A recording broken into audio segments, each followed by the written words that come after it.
Federal Drive is presented by GEHA, Government Employees Health Association, proudly providing health and dental benefits to federal employees and their families. Visit GEHA.com. A new review argues that the Department of Government Efficiency's reform effort departed from established evidence-based practices, ignoring tools like performance audits, program evaluation, and data-driven decision-making. What might reform have looked like if the agency had taken a more analytical approach? We'll explore that question with Associate Professor at the City University of New York School of Law, Ali Call. Professor Call, thank you for joining me. Yes, thank you for having me. Your recent article is really, I think, one of the early retrospective looks at the first 6 months of the Department of Government Efficiency and its reform efforts. What prompted you to write this article?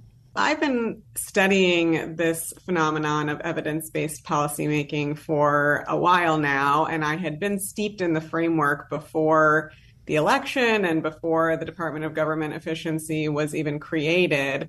And as I saw DOGE go about, some of its early reform efforts, I always had in the back of my mind, evidence-based policymaking as a possible avenue for government reform. And so I was watching over the first few months to see the extent to which it might or might not be incorporating that kind of a framework. And as I saw it develop, I recognized that there were many, many ways in which I did not think it was adhering to an evidence-based approach, and that bringing some awareness for other people about the existence of this approach might give people a new way to think about what DOGE was doing and whether it's being as effective as it could be at achieving its goals. Well, there is a statutory basis for evidence-based policymaking. Tell us what you observed here and why you're making the contention that DOGE has actually moved away from evidence-based policymaking.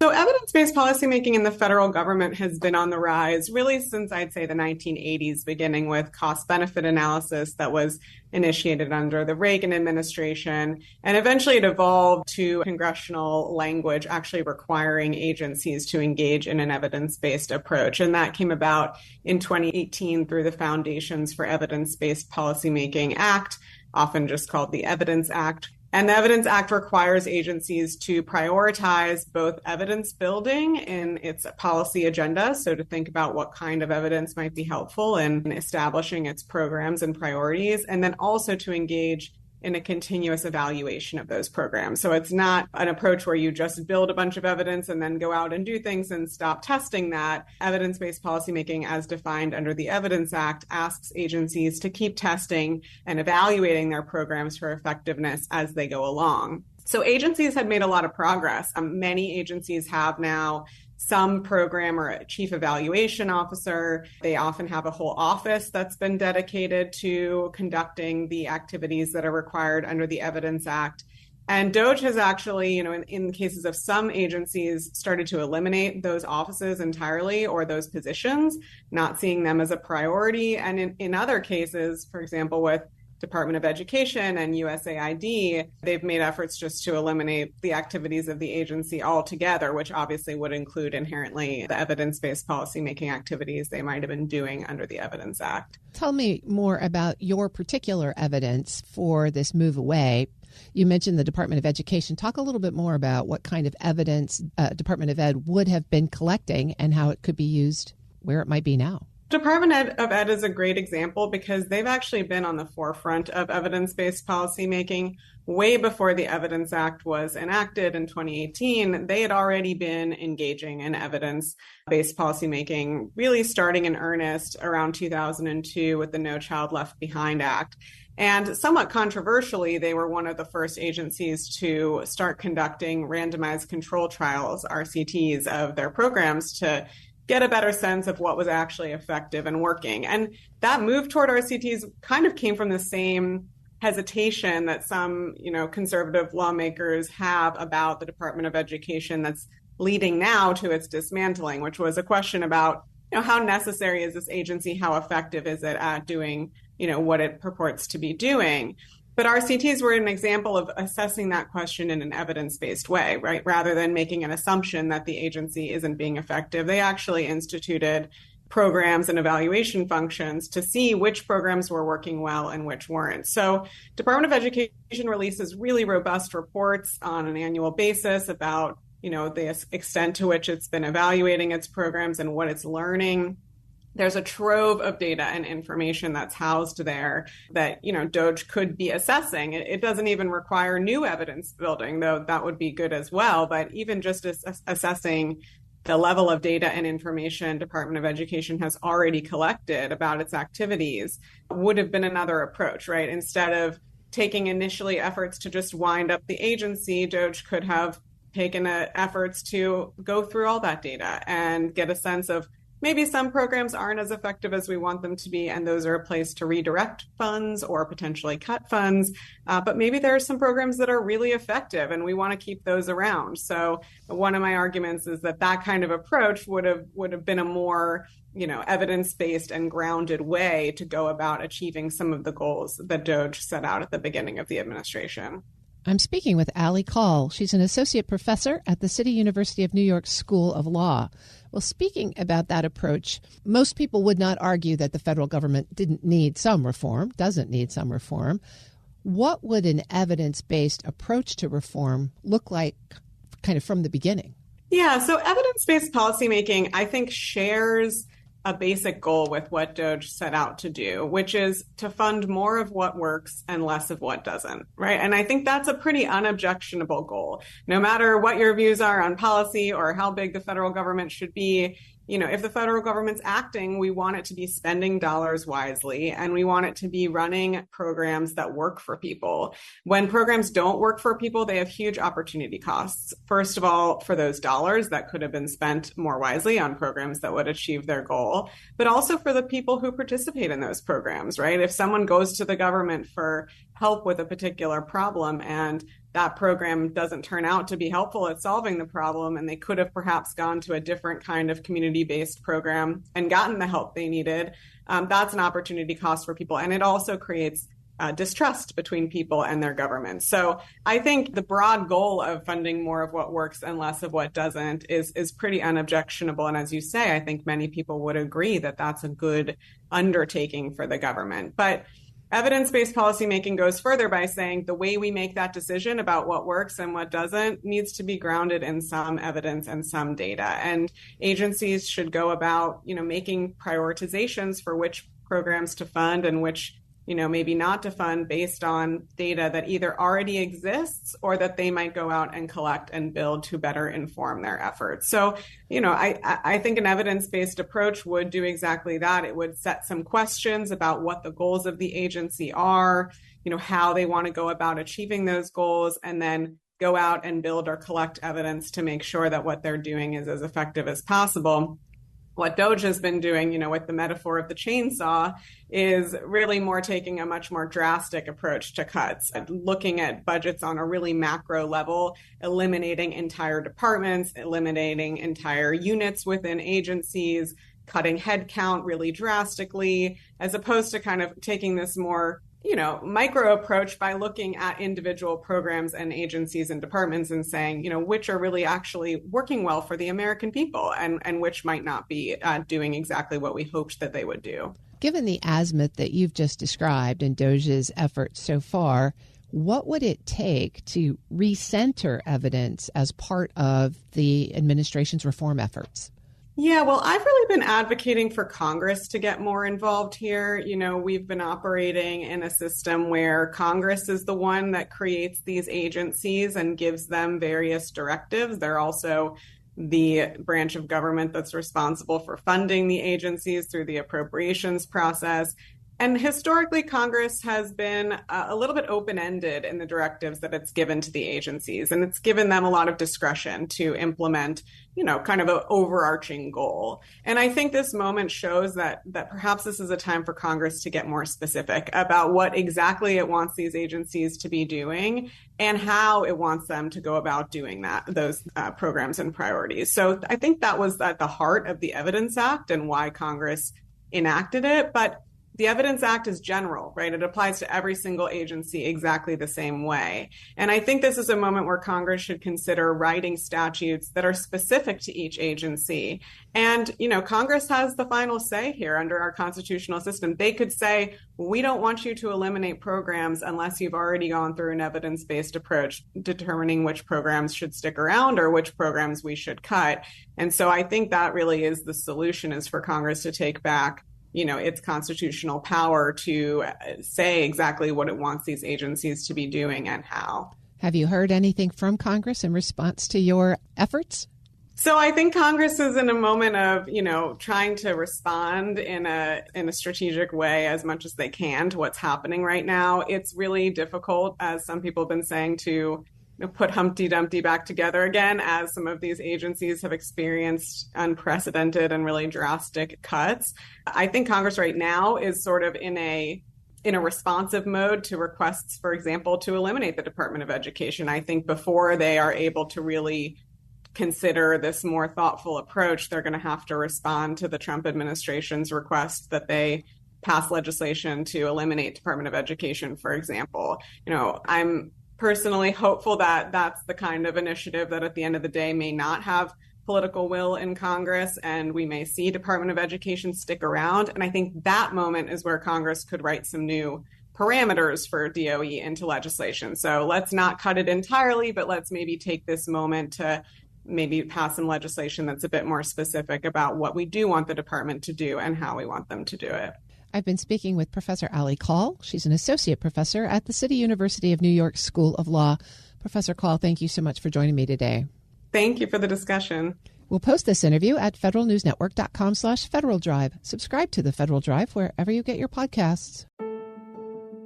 What makes a great leader in government? Christine Harada joins WEPA CEO Shane Canfield to reflect on her journey from aerospace engineering to the White House. In this episode, she shares lessons on public-private collaboration, leading with purpose, and why service, not power, should guide leadership. Hello, and welcome to the Lessons in Leadership podcast. I'm your host, Shane Canfield, CEO of WEPA. Today, I'm joined by Christine Harada, former senior advisor at the Office of Federal Procurement Policy within the Office of Management and Budget. Ms. Harada, welcome, and thank you for joining me. Thank you so much for having me. You spent portions of your career working in both the public and the private sector. And from your experience, what makes leadership in the federal sector different than the private sector? At the highest level, leadership in the public sector is very fundamentally at its core mission-driven. Right? The work is in the service of the public good, and the goals and the programs are frequently long-term, they're systemic, and they're incredibly complex. And success, isn't necessarily measured by quarterly earnings.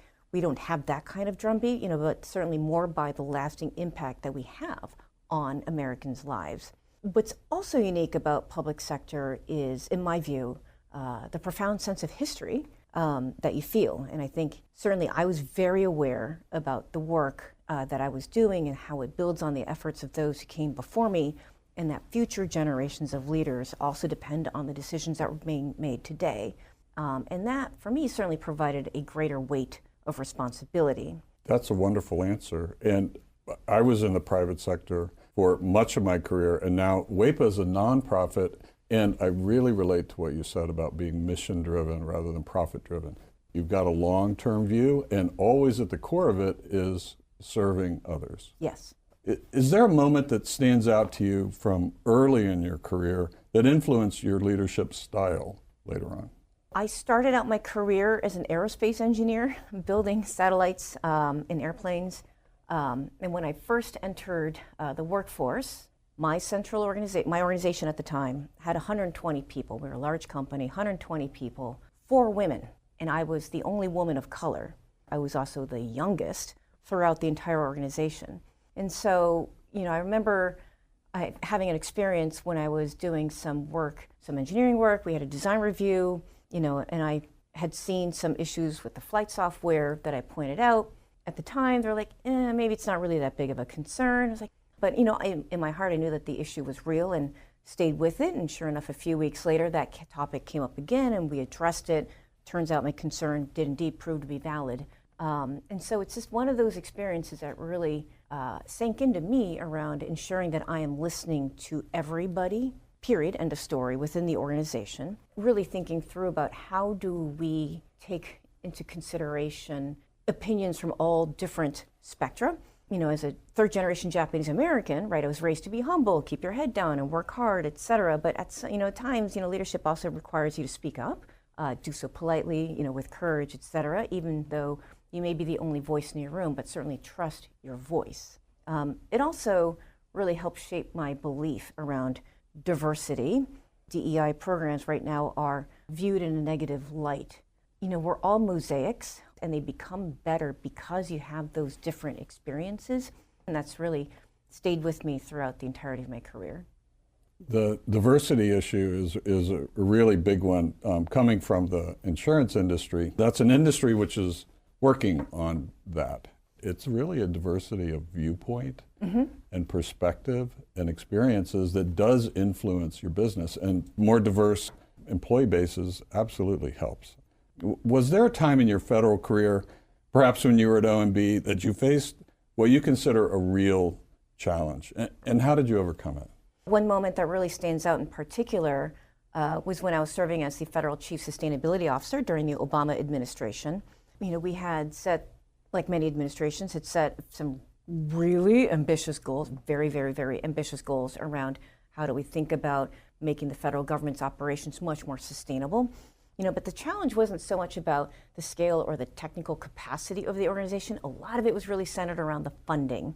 We overcame this largely by being very strategic, helping out with blocking and tackling with the variety of legal issues or legal questions that might have come up, like how do we address this? Certainly in the federal government, you're more often leading through influence as opposed to pure form authority, and that you really need to listen deeply, communicate clearly with folks, building out those coalitions and engaging with your stakeholders. And I know many folks in government speak like that, but that is the truth.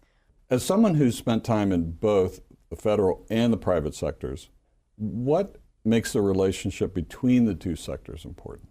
Certainly, it's an absolutely essential partnership, and I would add on to that like nonprofits or philanthropic organizations. As I mentioned before, I'm Japanese American, and in Japan there's a symbol for thunder, which looks like 3 arrows pointing around each other in a circular pattern, kind of to represent the swirl, if you will, of clouds. And that's kind of how I view the relationship between the government, the private sector, and the nonprofit sector.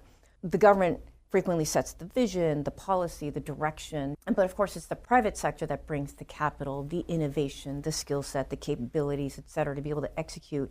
Partnering with that, of course, are the nonprofits who may be supporting the surrounding society. Public-private collaboration is not just about contracts or compliance, but it's also about figuring out what's your shared purpose. That's when real transformation can and does actually happen. In life insurance, there's a concept, lifetime value, where bringing a new insured in costs a lot more money than the amount of premium. And so when you talk to commercial carriers, it's a similar kind of thing. You need to bring them into the concept that they're going to be with us 20 years, and after 5 years, you can ride through that. But it's a concept that isn't easy for commercial businesses to understand. That's a partnership too. Very, very similar. What advice would you give to somebody aspiring to become a leader in government? There are 3 things, right? So firstly, around leadership in government, you want to make sure that you're leading with purpose. You want to stay grounded in your values, and don't underestimate the power of relationships. Remember why you entered public service in the first place, and that'll help carry you through some of the inevitable challenges that you're going to face. Making sure that you are also investing in relationships. In government, you rarely have full control, and I think this is, in my view, more important in government than perhaps in the private sector. You are frequently leading through influence. You are collaborating with very different parties who frequently have very different agendas than you do. And so building that trust, investing in building that trust and planting those seeds earlier and along the way in your career, I think is absolutely critical. And certainly last but not least, I would say, don't feel that you have to have it all figured out on day one. Absolutely stay open to the unexpected. Say yes to the opportunities that stretch you, and know that you can lead from wherever you are. It's not just about position or hierarchy. It's about the impact that you can have. What wonderful advice, especially in today's world, which is a little topsy-turvy. Who is one person, someone you know personally or perhaps someone well-known, that's impacted your leadership style? The leaders that particularly stand out for me are Colin Powell, a woman named Carla Harris, who was a managing director in investment banking, and then last but not least would be my father. Starting with perhaps the more famous one, Colin Powell. I read his biography, loved his perspectives and the rules of leadership that have been particularly influential for me, right? So get mad, then get over it, share the credit, perpetual optimism, a force multiplier, things of that nature. And hearing his story was certainly very inspirational for me. And so I certainly very much look up to him and as a role model. The second person that I mentioned is a woman named Carla Harris. She's an African-American woman, became a managing director at an investment bank in the 80s, at a time when there were not that many women of color in investment banking in New York. And so she's published a book called Her Pearls of Wisdom. It's one of her trademarks. She always wore a pearl necklace, and she has Pearls of Wisdom around how can you be authentic and build relationships to be successful in super challenging environments. And she had a lot of guidance on the importance of finding sponsors and mentors. And certainly last but not least, my father is really my why for I do a lot of the work that I do in the public sector. He started out life like many other, immigrant kids in poverty. He was a strawberry farm laborer. Japanese Americans at the time were not allowed to own the land, so we worked the land. He grew up in that kind of environment. And I just think it's absolutely neat that someone who came really he was dirt poor, to say it, and his daughter ended up working in the White House twice.